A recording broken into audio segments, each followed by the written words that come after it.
Hello, everyone, and welcome to Exploring the Unsolved with Melissa, where we dig into some of the most perplexing true crime mysteries that refuse to give us answers. In today's episode, we delve deep into a case that shocked Colombia. That's right, we are leaving the United States for this episode. In Colombia, this case still unresolved, nearly a decade later. We're talking about the death of 20-year-old Luis Andrés Colmenares.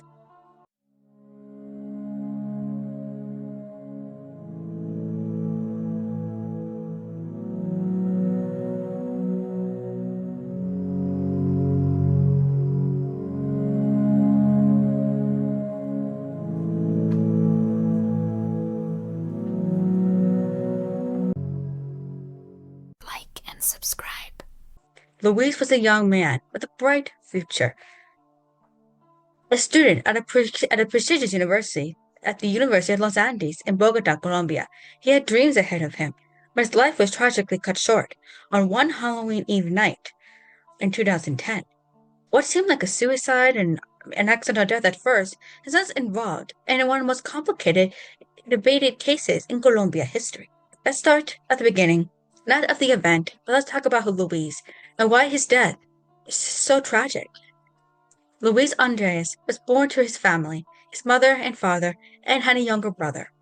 Finally, he was described by all who knew him, from his family to his close friends, as a promising young man who could light up a room, and he was, as always, the glue in a way that held his family together. He was always there for his mother, being with her during surgeries. He was always there with hanging out with his father. He was a mentor to his younger brother, and overall a great person. And he always hung out with his friends. But he never let that get in the way of his studious life. And he was a good student. He was, in all words, the smart one in his friend group. And got good grades. Not only did he maintain a good relationship with his friends, with his father, and also his mother, specifically more his mom. But on the day where Luis could finally share a beer with his father, he did. They shared a beer and had fun. And in 2010, things were going great. Luis was able, thanks to his hard work ethic in school, able to attend the University of Los Andes. And he was studying industrial and economic engineering. And this was a very prestigious university. Los Andes is actually listed in one of the top universities in Latin America. And he was hanging out with his friends, enjoying the college life, and getting ready for the future. Like he was, by all words, enjoying life. On the night of the party, he was very excited. So let's go to the day of his death. On October 30th, Halloween Eve, he decided to, by all words, decide to go to the party. And his father had to go on a business trip in another country. So he, his mother, and brother all went to the airport and said goodbyes. And Luis told his father to come and bring some gifts, like maybe some new shoes, a t-shirt, maybe a new wallet, some things, to remember the trip. And he said, I will. And Luis says his father said he remembers this day very vividly. The last time he saw his son. And he said he'll see you when you come back. Did their goodbyes, and then he went on the business trip. And that was the last time Luis's father, unfortunately, would see his son alive. Then, after they left for the airport, they went to the Halloween store. Luis' costume for Halloween party was also to celebrate the birthday of one of Luis's friends. And Luis went to the Halloween store with his family and wore a devil's costume. But his mother wasn't quite sure. As a Christian, she was not a fan of the devil, but Luis reassured her, said, I'm fine, I'll just take the horns off and I'll save him a fancy waiter. But things were fine. Well, according to his mother, wasn't really happy with this. It didn't seem like he wanted to go to this party. Luis wanted to go, according to some of his friends, because he wanted to talk to a girl he had a crush on. This girl's name is a girl named Laura, and Laura is a name that will pop out a lot. There will be three names popping out a lot. The first one to know is Laura. And Laura came from a very prestigious family, and they are involved in manufacturing. And they're like wealthy, so they're like top. And due to their wealth, they're known for blackmail, threats, and extortion, to the point that Laura's parents had bodyguards guard any family members, including Laura, her siblings, her other relatives, to protect them. So that tells you a little bit how powerful and connected Laura family is. Laura and Louise met, had a few classes together, a meeting, but didn't really get to know each other until trip. Louise couldn't attend the first few days because his mom was recovering from surgery and he stayed with his mom. But when another relative came to take care of his mother, he went on back on the trip, enjoyed the last few days, and got to know Lola and developed feelings. He had hoped to become something a little bit more, right? Be boyfriend and girlfriend, and romantically interested. But but there was a little bit of competition, if you were. Not only because Lola was, by all accounts, a very popular girl, she had recently ended a long-term relationship with her longtime boyfriend, Carlos. And Carlos also came from a pretty good family.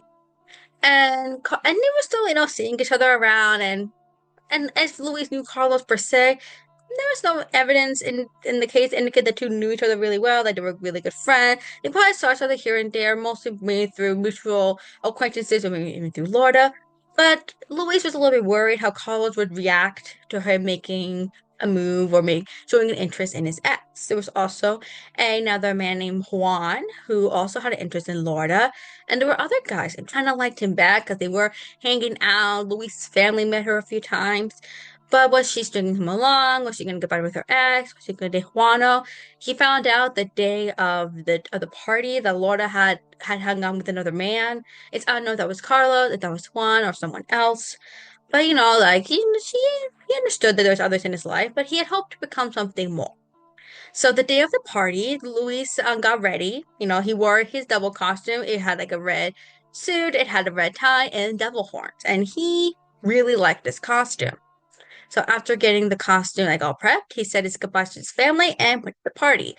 And he was gonna go with Florida. And this was not a date by any means necessary. It's more like just mutually hanging out. And after they got to the club, Louise saw Carlos and they're like, oh, like there's Carlos. But Lorna said he didn't think he saw them, and he was actually with someone else. So they thought nothing happened. So as they're waiting to get into the club, another friend, a girl, is going to pop out a lot. Other than Carlos, who's being mentioned a lot, there's also Jessie. Now, Jessie was actually a longtime friend of Louise. They've been friends for a pretty long time. Louise showed interest romantically in Jessie, but they both ultimately agreed that they're better off as friends, like maybe that nothing was going to come from it. So they, despite that little small hurdle, decided to, we're still friends. I think this is better for us, just be friends. That was good. So they had good friends. Jesse came out and gave them the wristbands they needed. After they checked in their codes, had their purses, had Lola's purse checked in, they all went to the club and to the floor. The second floor, the floor they had for the club was all reserved for the birthday/Halloween party, and it was fun. And Jesse came out actually to give them the bands they would need to enter the club. So Jesse gave them the bands, say I'll see you inside, and then they enjoyed the party after getting things checked out, including the car at the valet. So after going to the club, ever said Louise was having a great time. They were talking, having fun, taking pictures, drinking. There was alcohol involved in this case. I'm gonna say this right here, and eating food and having fun.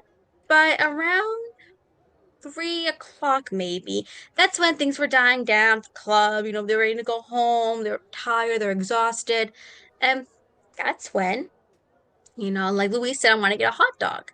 But everybody was kind of confused why she wouldn't go to get a hot dog. Well, why would the people be confused? Well, he wanted to go to a hot dog stand a couple blocks away when there were food vendors on the street. It would take a little while to drive there because the traffic was bad. We're entering the early morning hours of Halloween Day. So Lorna and Jesse went with Louise to get this hot dog, while the designated driver and other friends are waiting in the car for them to come back.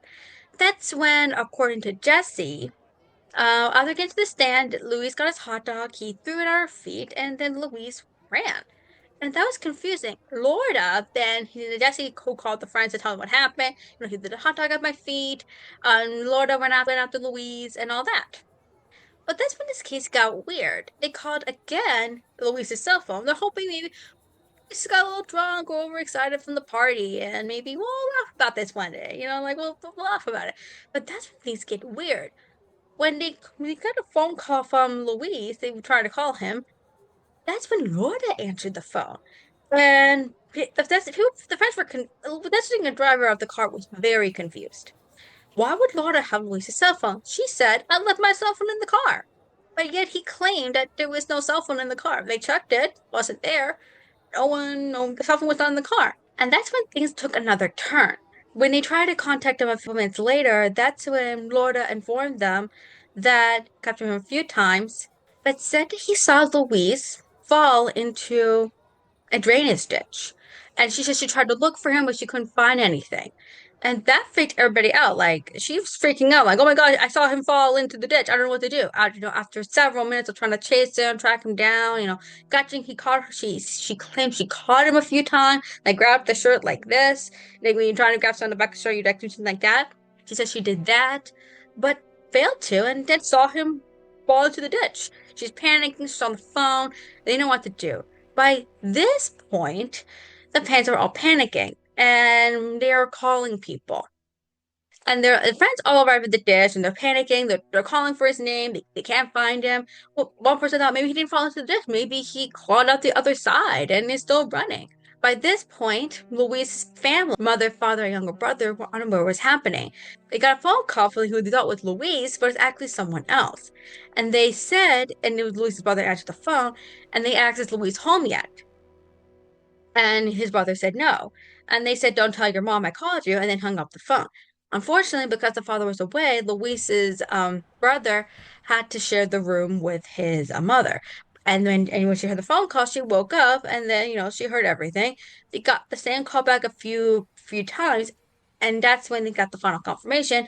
Luis is missing. They explained a little bit of what happened, and they were panicking. So they went back down to the park and began their search. That's when, by that point, police and firefighter and responders were arrived.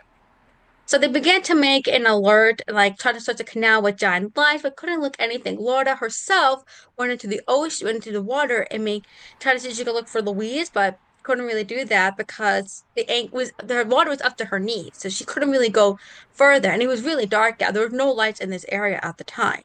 So they're still looking for him. They're at the point he's missing. And Jesse makes a rude comment, like, why would you do that? That's disgusting. Like, look for him in the water. I found that really very insensitive, not cold to make that comment, especially since this is her longtime friend who was missing, and yet this girl.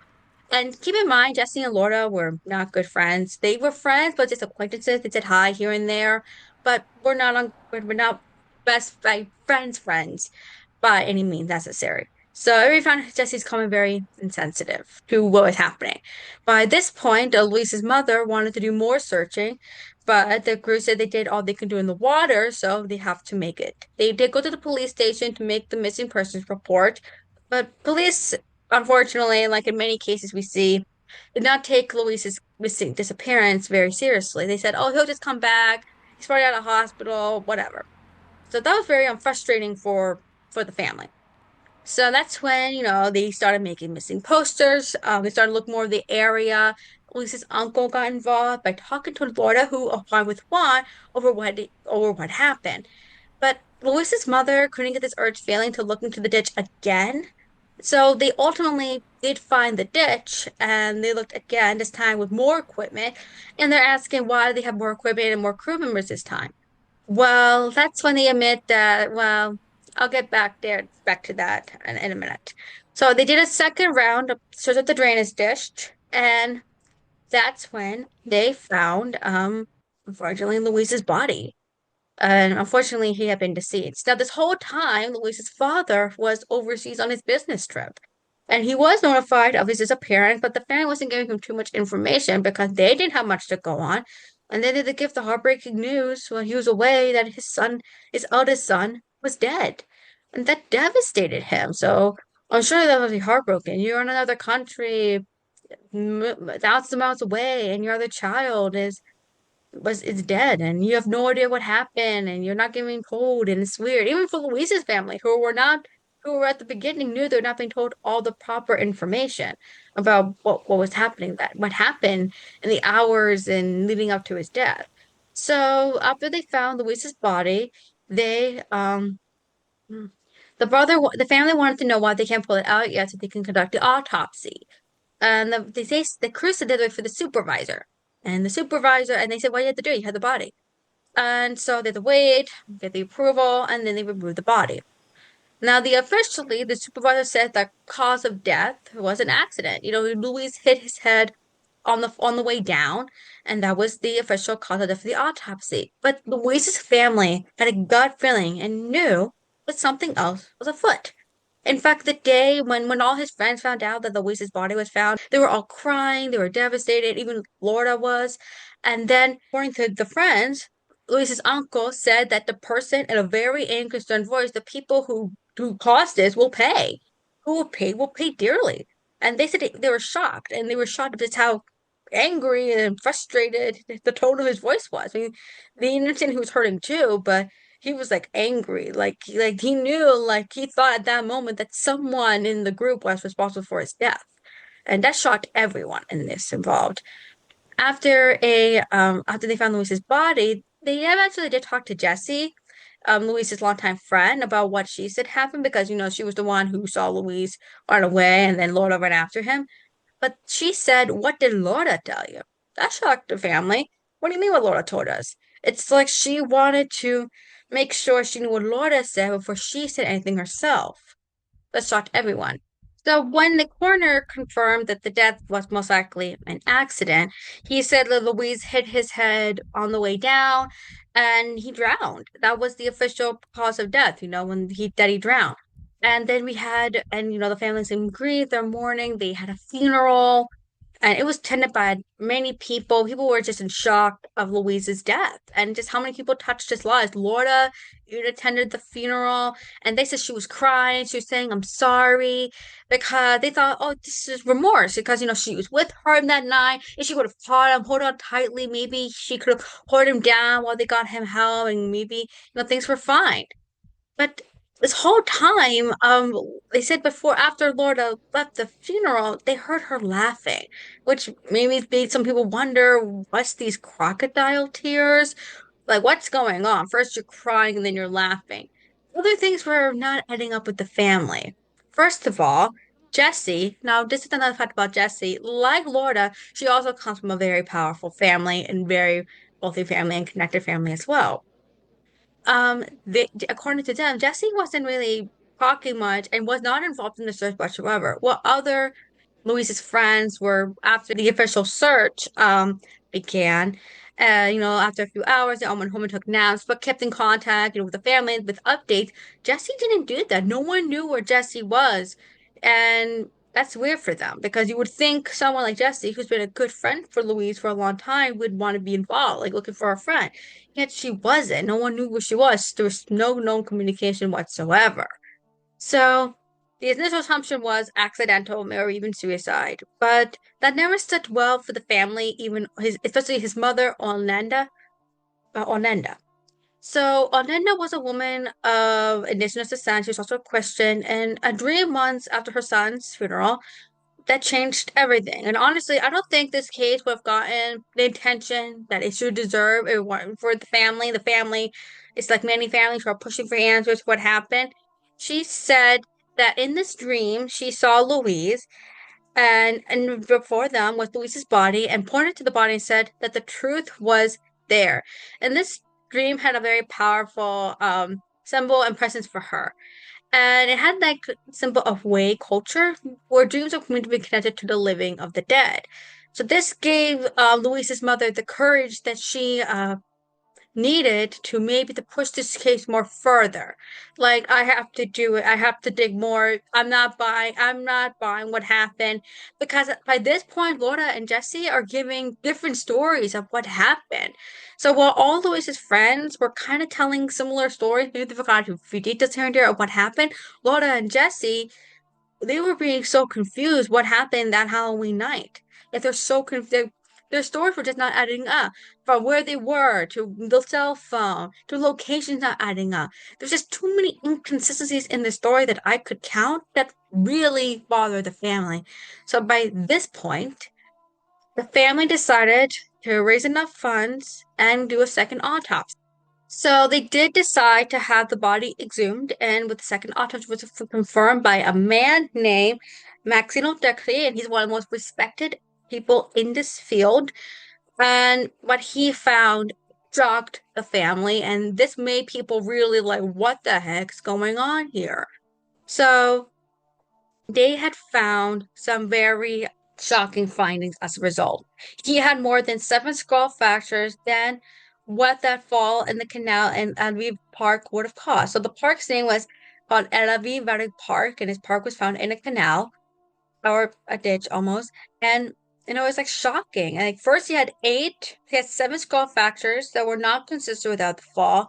He had more injuries. A lot of this happened while he was still alive. So and according to Maximo, this can only happen if Louise was attacked violently. Like this was not an accidental fall.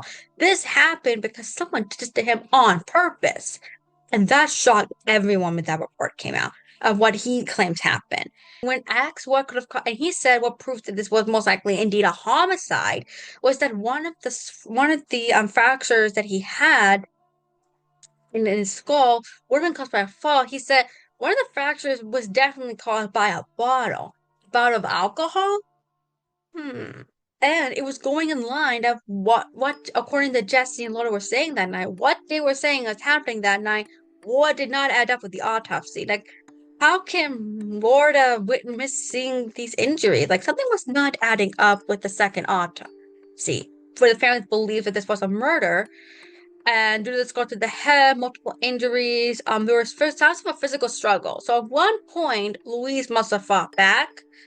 Maybe he tried to, but including marks on his knees and back. But there was evidence to the investigation that maybe police should look into this further.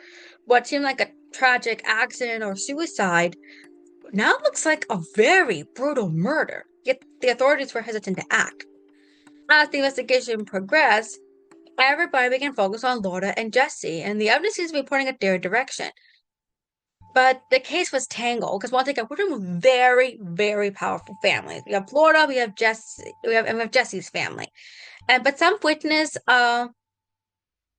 came forward saying that they witnessed Carlos and Laura's ex. That this is something shocking. Laura and Carlos got back together not long after Louise died. And according to the three witnesses, they saw Carlos and his bodyguard beat up Luis and then put him in the drainage ditch, where I mean in the canal where he ultimately died. But that shocked everyone. But ultimately, and then Dan Carlos was arrested. But the witnesses were later turned out to be false witnesses. Nothing really came forward. There was not really much of surveillance to prove this either. The surveillance video unfortunately, is not available to us for unknown reasons, for reasons that only for reasons. So they were let go and called to let go. But shockingly, both Carlos's mother and another person connected to the family were also arrested and charged with attempting to stop the case because they assigned a prosecutor. There's a total of four prosecutors tied to this case. And everyone was like, what the heck? And they're trying to get the original prosecutor removed and replace with someone within their corner. It was like, what the heck's going on here? So, and they were arrested, and it was like, what the heck's going on? So at this point, all eyes are on Laura and Jesse. And and more disturbing twist, a recording service of Laura's father, the story discussing bribery to sway the case's outcome. This came again. There was some apparently evidence that Laura's father was trying to disrupt the case and bribery to sway the outcome because at one point they were arrested. That's why Laura and Jesse were arrested for the death of Louise. They both were charged with different counts, of course. But everybody was shocked. Even their friend group was starting to suspect. Some of their friends were questioning whether they were innocent or not. Because once they were arrested, they were like, do we really know these girls at all? What the heck's going on here? Because with so many friends connected, Laura's father starting robbery to change the case. This people believe that was a attempt of the families to try to cover this up. And the case went crazy. So let's talk about a little bit of this case. So we are in around 2011, where Laura and Jesse have been charged with the death of Louise. Laura on aggravated homicide as a co-predator, and Jesse charged with cover-up and false testimony. And they're on house arrest for the trial. Prosecutor and the reason for the prosecution claim for this because Laura had planned a 3-month English trip to Canada because her studies were not going well at the university. And they think she's trying to flee the country. They think she's trying to flee Colombia to go to another country. But Laura proved that she was planning the trip months ago and that she went to Miami not long after this her but not before her arrest. So she wanted to escape because she could have done it then. Like she was not planned. Um so, and a lot of people were questioning. So we have this is very split down the middle, like as split as you can get. This is how split you can get because you have a very good percentage of people believing that they were guilty. Like they killed this boy, they killed this innocent man. That's it. They killed him. He's guilty. They're guilty. Yet the other half claiming that they were innocent, saying that there were some flaws with the autopsy, so we cannot trust what the person said despite being well respected. You had you have people saying, well, Laura passed a lie detector test. Why would Jesse want to kill her friend? Well, there was also that. He was said, well, wouldn't Carlos have more motive? Because he not only did he and Laura get back together not long after Louise died, there was also the fact that they did break up after Laura was arrested. But like they said they just can't blame it on two women. Some people even say this was misogyny, the men blaming the women for his death. But that's what happened. They claimed that so as the trial went on, the prosecution and the defense attorneys both put up their cases. Prosecutor saying the evidence of homicide versus the defense termed that this was a tragic accident. And so this is in around 2011, almost a year after Louise died, and everyone was like talking about this. This was like a big story in Colombia for the time. Like with powerful families involved. People really wanted to help Louise's family, who didn't really have much power and was really pleased with the public support because the public really did matter a lot in this case. You can probably, I'll explain why more of that in a minute. So eventually the trial went on, and this trial was messy, to say the least. Not only, and to say the trial had some problems would be an understatement. There were four prosecutors assigned to this case that were all resigned, that all had to leave at one point for one reason or another. We have as I mentioned before, the arrest of Carlos's mother and another person because they wanted to have one prosecutor removed before Carlos was charged. But charges were ultimately dropped and he was let go. But ultimately, in 2014, Jesse and Laura were acquitted.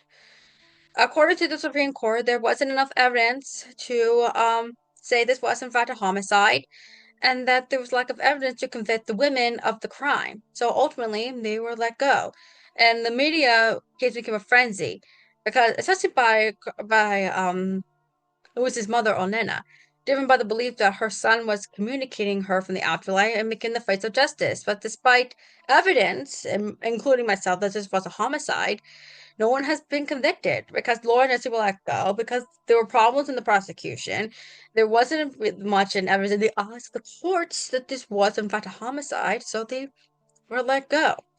I'll get to what has happened since the trial after we get to the theories. And like always, my theory will come last. So let's now discuss some of those theories that have emerged around this case. First, of course, this was a suicide. What is this accepted by some people? Luis was troubled by something in his life and chose to end it. The signs of his behavior, running away, throwing his food on the ground, could express a breakdown, but but could they really explain his death? Because honestly, based on what we know from friends and family, Luis did not look like in their eyes that someone who wanted to take their own life. He was happy, talking with friends, he was hanging out with his family, really enjoying everything. Like he was planning his future after university. So in their mind, he was planning for the future. So why would this be one decision? So that's this one theory that does not work well. In fact, this theory is in fact one of the very few that people believe in. So we are gonna roll this theory as low as possible. I'm not saying that all people with suicide don't act like Luis did before he died, but he did tell his family, his mother and his brother that in a way, like when I'm gone, like he told his brother at one point, his younger brother, like when I'm gone, you're gonna be the man of the house and you're gonna have to take care of our mother and do this and do that. Like they were talking about how Louise knew he wasn't gonna live a long life, but they just assume, and they said don't talk that way. But that wouldn't be like necessarily be alarm for concerns. It was just a cautionary warning, but they said they had a reason to believe that Luis knew he was going to destined to die young. Was that an early sign that he was planning on taking his own life? But once again, there's very few evidence that can go by that this was in fact a suicide.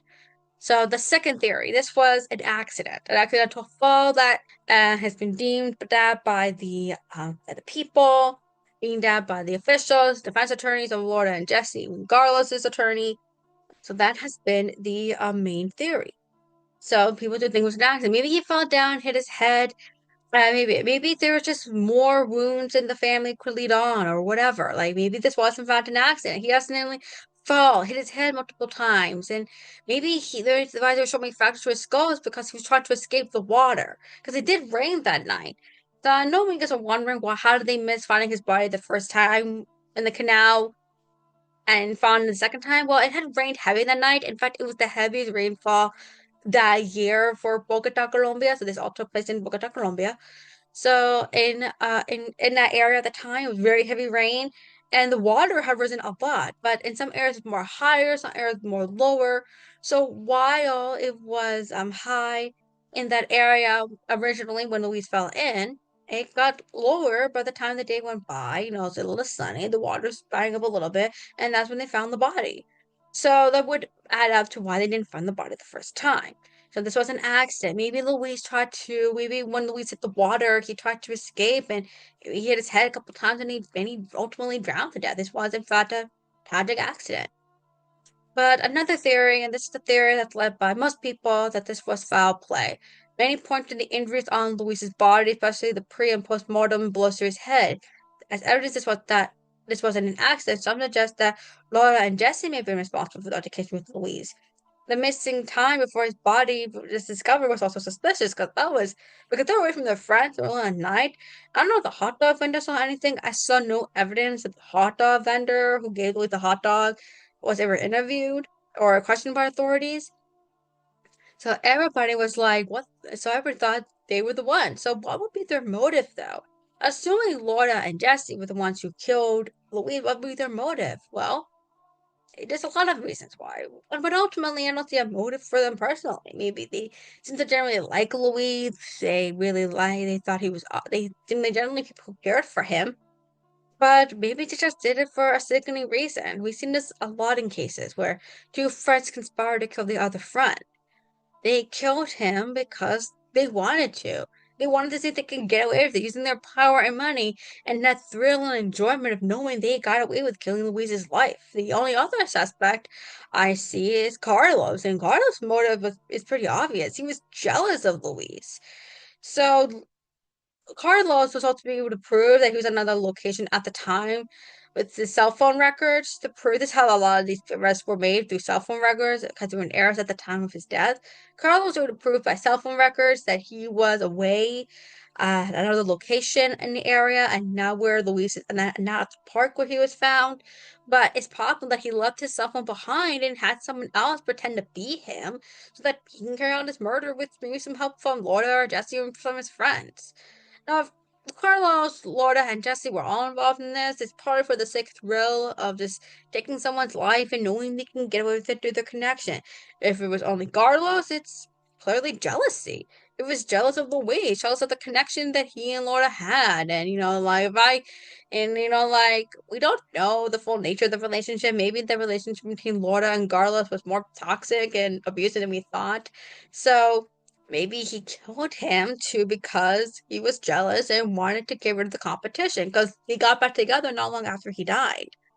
So it's more like jealousy on his part and knowing he could get away with it with his money and power.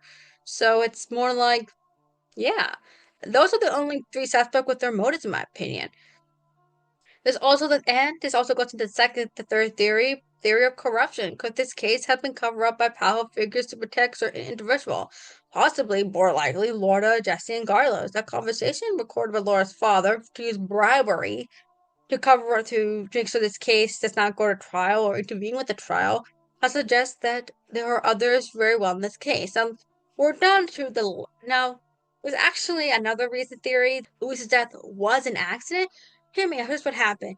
Maybe there is maybe Luis got a little physical when running away from Laura, and then Jesse intervened, and then Jesse hit him over the head, and Luis goes to the ground. They're panicking. We don't know. Maybe Carlos is not there. Maybe Carlos is there. Maybe he's not. But at some point, he had to have been involved. So assuming maybe he was there, they're panicking, losing on the ground because after Jesse hit him so many times, he went limp, and they think, "Oh my God, I killed him." They're panicking because yes, in a way, this was self-defense because in a way maybe he was acting agitated. We don't know. At one point, she accidentally hit Louise, even from maybe getting physical with someone, or maybe he stopped Louise from running away further. But either way, like at one point, they hit him over the head and he was towards the ground. They're panicking. They put his body in the canal, hoping to hide it, not thinking anyone's going to find it, knowing about the rain, it's raining outside. It's very heavy. Heaviest day of the year for the rain, by the way. A reminder. So they hide it. And they thought, okay, we did this. We'll just tell the same story. We're good. But then comes out the autopsy report that the cause of death was drowning. That they unknowingly put their friend in the canal in the water while he was still alive. That's That's like a accidental homicide right there. You go to jail for that. I know you can go to jail for that in the United States. I'm not quite sure about that in Colombia.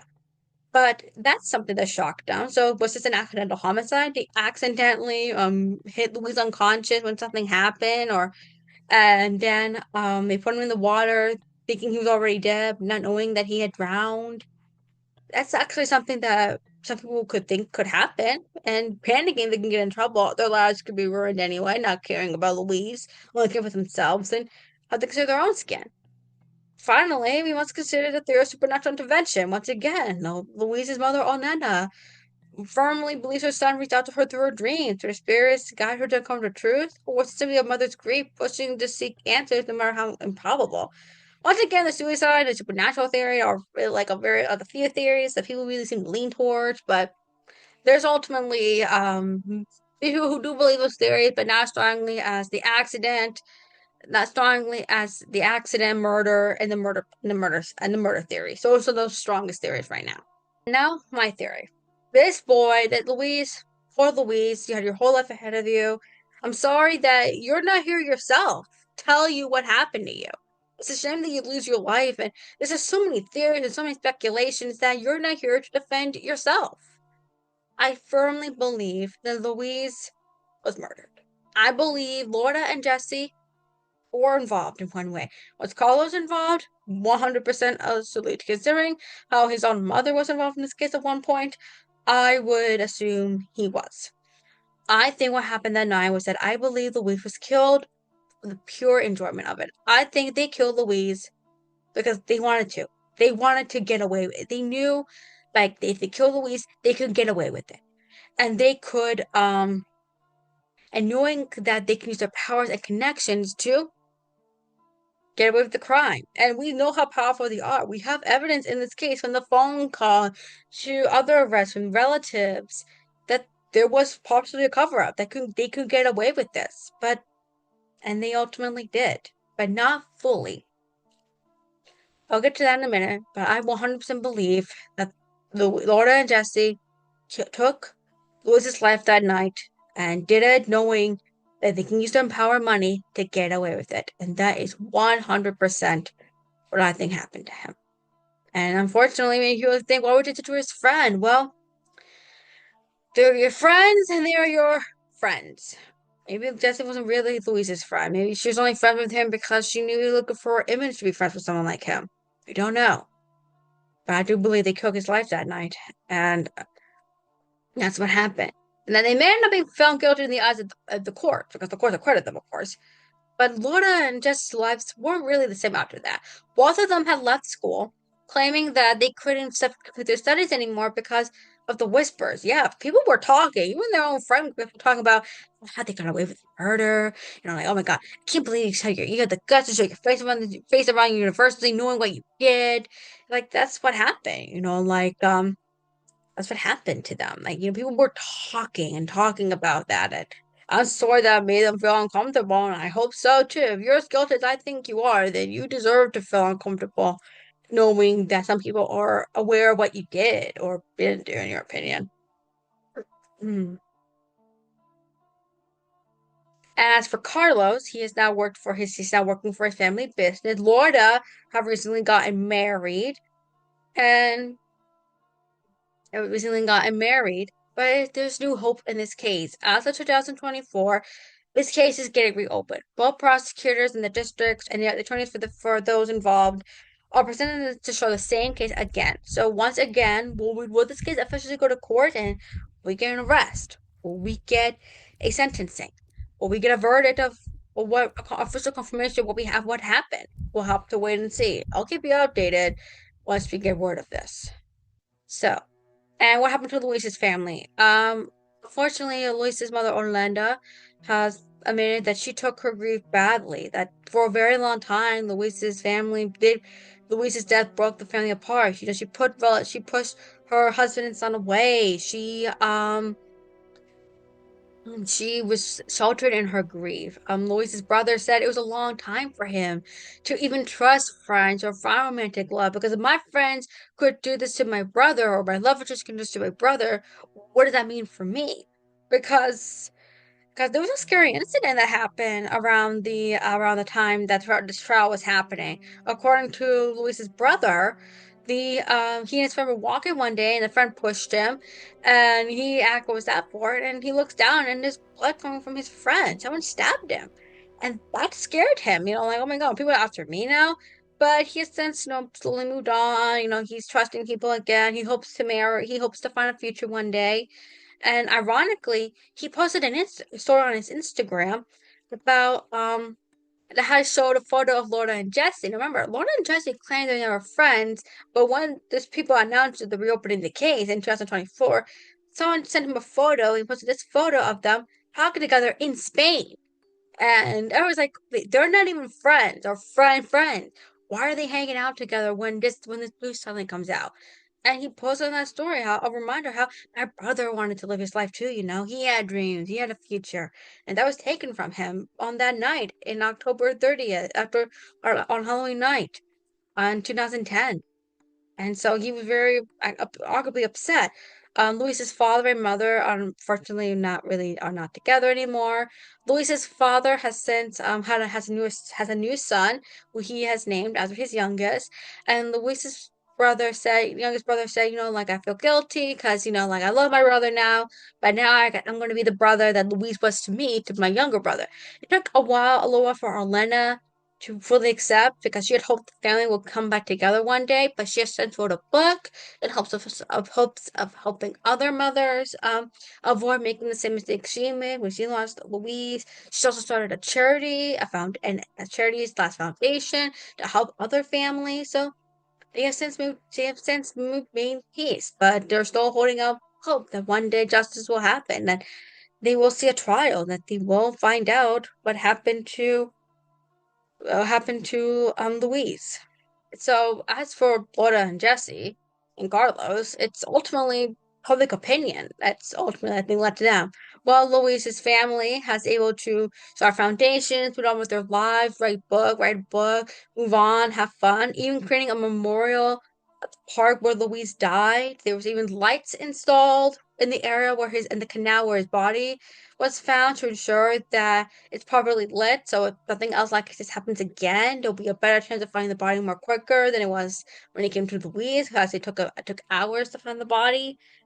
But and unfortunately, the memorial plaque for Louise was vandalized a few times, 2 times to be in fact. But they have since rebuilt them, and the family is not deterred that they'll have these plaques there as they went around with their lives. As for Laura and Jesse, who could not finish Carlos could only got a job at a family business. It's more like I think public opinion is what killed them. They probably would not be so guilty in the eyes of the public if they didn't tell so many lies, so many inconsistencies in their stories. I think it's worse for them to have the public hate you than the official courts. Because yes, the courts are in line with your family, but the own public hates you. How can you put a life on that? So you have people within your own circle, but then you have your friends who are also questionable. So there's that too. So who knows? Maybe one day we won't have to wait for the official court ruling again, or we're not going to wait for an arrest when a breakthrough comes in. Maybe we'll be just that alone. Maybe one of them will confess one day. Who knows? We're almost at 14 years since he died, and it's just sad, how Luis's family wants him, knew he had dreams, and yet they're living their dreams. So, while Laura and Jesse and Carlos are living their lives, Luis doesn't get to live a life anymore. And it's their actions that night, or one of their actions, that led to it.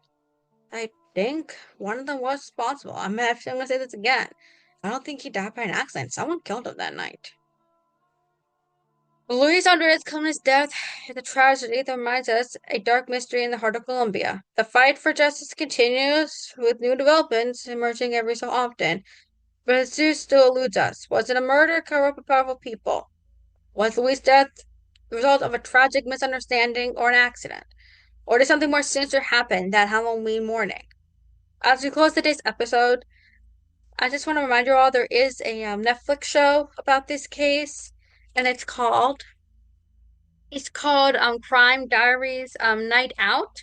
But the family of Louise did not approve of this. They said they were not consulted. They made the family look like devil worshippers, and that's not them at all. So, watch it if you want. It's on Netflix, but when the family of the victim had no say in it, I highly doubt it would be done in the proper way. Because at least if done, they could tell who their victim was and who the person was their way. But since they claim the series didn't really do them justice and Louise justice, I would watch it with a light of skepticism. That maybe not everything's story is as it seems. But if it brought more attention to his case, then that's hopefully it did.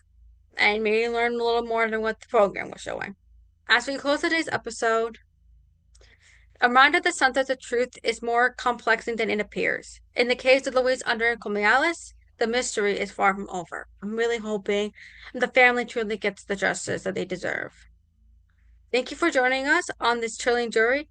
It's an unsolved cases. The death of Luis Andrés Colmenares' story is a haunting reminder the secrets still lie hidden in the shadows. Will we ever know who did it?